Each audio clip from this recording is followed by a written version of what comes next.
Pennsylvania side, because it's going to impact all of us, no matter how you look at it. So thank you very much for the opportunity.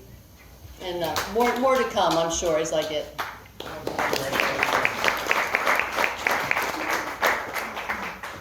Thank you. Next up to the podium, Hope Township Committee, Mr. John Kruk, if you could come up, please. Thanks. Thanks, John. So I represent Hope Township, exit 12 off Route 80. I'm sure a lot of you drive by it on your way east. If I could just get a quick show of hands, who drives east on 80 to commute? Just a few hands. So when you're traveling, the traveling public is protected by volunteer fire departments all the way until you get to Morristown. We all support each other in Knowlton. Portland comes out often. We go out and help out in Knowlton. The S-curves are primarily handled by 41 Fire in Knowlton.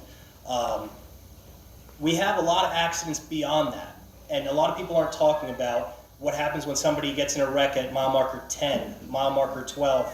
The closest trauma center is Pocono. We usually fly our patients from Route 80 to a level 2 trauma center, which is in Morristown.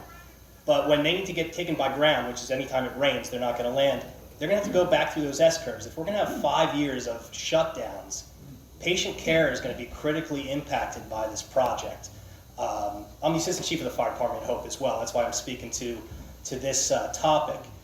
When we have somebody that we extricate at mile marker 9 or 10, minutes matter. And if they're stuck for a half hour through those S-curves, their lives are going to be endangered greatly. We recently had our previous governor had some aides who had an issue with the George Washington Bridge. They named it Bridgegate.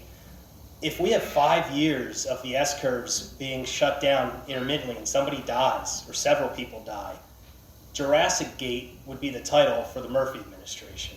We cannot have this Trenton bureaucracy supporting.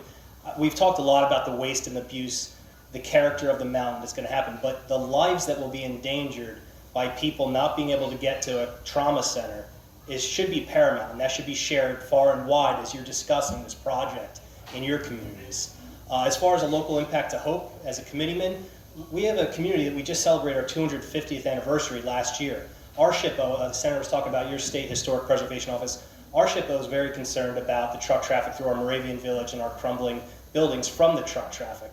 We're a very gracious community. When there's an accident at exit 4 or in the S-curves, and we have a lot of traffic coming through Hope, our residents are okay with that. The traveling public needs to get through. That's okay. But not 5 years of nonstop traffic because of construction for a project that does not help anybody. So that's what we're against in Hope. Hope signed the resolution that the local mayors have started, and we fully support this group growing, getting legs, and growing bigger. It was said a couple other times that this isn't red, blue, purple. When do we ever see the Sierra Club and economic interests come together?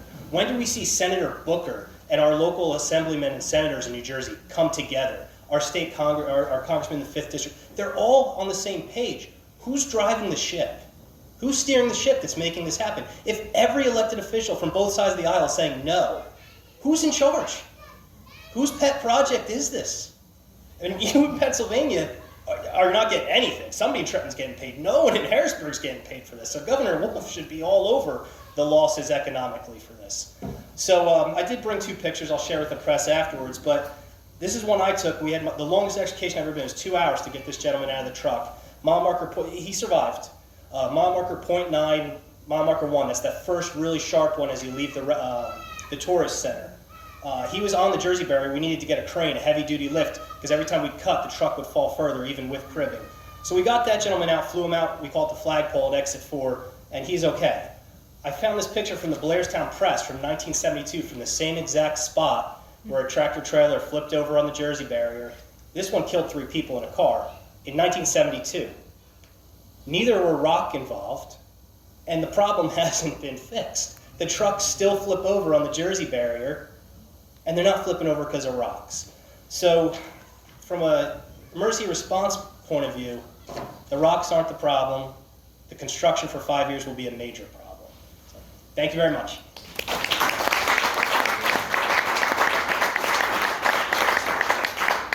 Thank you, John.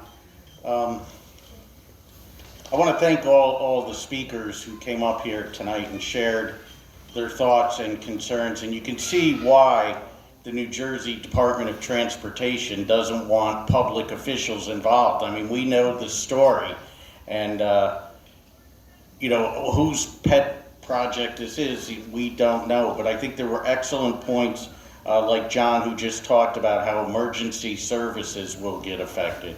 Supervisor Teel mentioned tourism and what could happen to tourism in the area. Senator Scavello talked about the Pennsylvania State Historic Preservation Office. He talked about the danger of the S-curve, and Senator, I'm sorry about your brother, I did not know that. We have the Warren County Commissioners who talk about what a waste of money this project is. Mayor Stars, who talked about the inaccurate information that was provided by the New Jersey Department of Transportation. Also asking all residents to please request an EIS, an economic impact study. That's EIS. Mayor Prator, thank you for bringing up the gentleman about the 9/11 National Memorial Trail. And Mayor Duffy, who talked about uncovering information. He dug deeper and he found out exactly what is going on. And thank you, Supervisor Newman, for talking about the truck traffic that's greatly going to impact our town. And Tara, thank you for all that you do for leading this effort and all this beautiful, and even the moms, that's all for Tara. So Tara, thank you for doing that. We need people like Tara who's passionate, who's willing to go the extra yard. We can stop this if we pull together and if we follow Tara's lead and we follow Mayor Stars and Mayor Duffy and we follow their lead. We can pull together, we can uncover this, we can make sure the Delaware water gap stays beautiful and the S-curve gets fixed and people remain safe. Thank you very much for attending. Have a great night.